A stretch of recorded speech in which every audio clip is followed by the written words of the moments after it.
नमस्कार, आप देख रहे हैं तेजल मीडिया और मैं हूं प्रेमाराम भादु। आज पूज्य तन सिंह जी की जन्म शताब्दी समारोह है। नई दिल्ली के अंदर कार्यक्रम आयोजित हो रहा है, जन्म शती समारोह। पूरे हिंदुस्तान की कई ट्रेनें जो है अलग अलग जगह से 2-3 दिन पहले से लगातार लोग नई दिल्ली पहुंच रहे हैं। आपको बता दें कि श्री क्षत्रिय युवक संघ की स्थापना पूज्य तन सिंह जी ने 1944 में की और वर्तमान जो संगठन है वो 1946 में इस रूप में आया।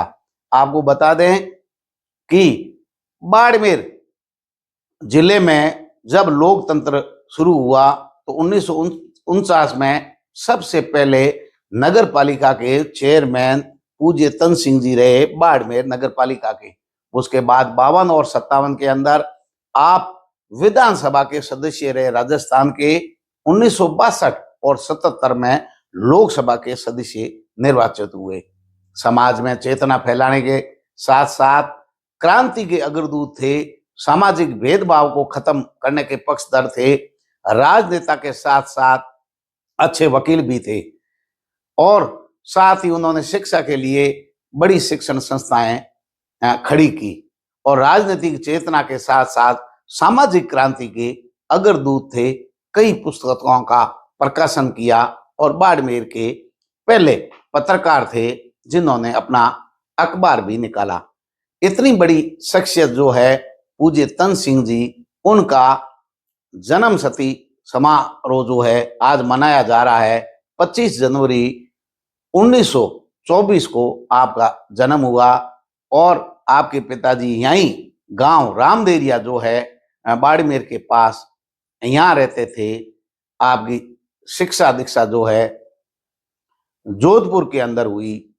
जोधपुर के बाद में जोधपुर चौपासनी जो स्कूल है उसके अंदर, उसके बाद में पिलानी जो है पिलानी के अंदर, और उसके बाद नागपुर जो है चले गए आप LLB करने के लिए।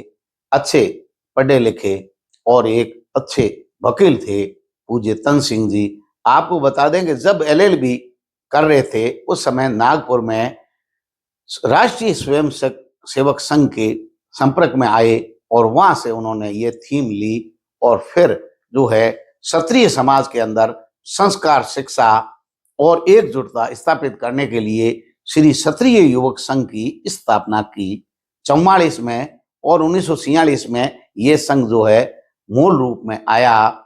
आज इसका है देश ही नहीं विदेश के अंदर क्षत्रिय युवक संघ से जुड़े हुए स्वयंसेवक है। और आप सदैव सिर पर पगड़ी धारण किए हुए खाकी जो है आपका जो शर्ट होता था खाकी कलर का और सफेद कलर की धोती, बाड़मेर की जूती पहने रखते थे पैरों के अंदर, ठेठ ग्रामीण।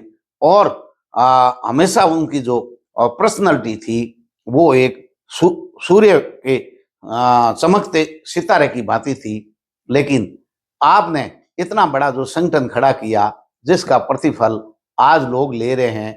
उन्होंने क्षत्रिय युवक संघ की स्थापना करने के साथ भी एक क्रांति का बीज बो दिया कि संस्कारों के साथ सब कुछ साथ लेने के चलने के बाद भी लोकतंत्र की असली पहचान जो है होगी। अगर आने वाले समय में लोकतंत्र में भूमिका चाहते हो तो पूज्य तन सिंह जी के जो विचार है उन पर चल करके एकता के सूत्र में आपको बनना होगा। उनका जो क्रांति का बीज उन्होंने बोया आज वट वृक्ष बन गया है। जन्म शताब्दी समारोह आज दिल्ली में मनाया जा रहा है। इस अवसर पर हालांकि उनका जो जीवन है वो एक जीवन पुस्तकालय है। हमारी इतनी योग्यता नहीं है कि हम पूज्य तन सिंह जी के जीवन को बखान कर सके, उनके आदर्शों को बता सके, लेकिन जो लोग जानते हैं, नजदीकता से जानते हैं, उन्होंने बाड़मेर के लिए ही नहीं, क्षत्रिय समाज के लिए ही नहीं, इस देश के लिए, इस राष्ट्र के लिए बहुत कुछ किया। उनके आदर्शों को आज जो है लोग याद कर रहे हैं। तेजल मीडिया ने उनके जन्म शती समारोह के अवसर पर एक छोटी सी उनकी याद जो है झलकी है, उनको याद करने का, जीवन परिचय लोगों को बताने का प्रयास किया है। तो आपको बता दें कि बाड़मेर के अंदर राष्ट्रीय तेजा दर्शन कार्यक्रम करने का मुझे सौभाग्य मिला था। और तब हमने ये स्मारिका निकाली थी और इस स्मारिका के अंदर सभी जो महापुरुष है, लोक देवता है और राजनीतिक चेतना के अग्रदूत है, उनको स्थान दिया था। यहाँ एक आर्ट गैलरी का भी स्थान जो है विद्यालय के अंदर हमने बनाई थी। महापुरुषों की जीवनी और इतिहास भी हम यहाँ लाए थे। तब जो है बाड़मेर की दो हस्तियां, किसान मसीहा रामदान चौधरी और पूज्य तन सिंह जी के जीवन जो है परिचय, उनको हमारी इस पुस्तिका में स्थान दिया था। बहुत कम लोग इस चीज को जानते हैं। जब मौके आते हैं तो सामाजिक समरसता का संदेश देना चाहिए।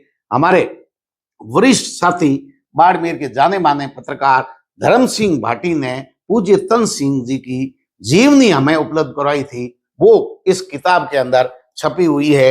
राष्ट्रीय तेजा दर्शन की ये किताब है। उस किताब में हमने रामदान जी और पूज्य तन सिंह जी को स्थान दिया था, क्योंकि उनका जो स्थान है सबसे बड़ा है, बड़े हृदय सम्राट है, सबके हैं, इस देश के हैं, राष्ट्र के हैं और समाज के अग्रदूत है।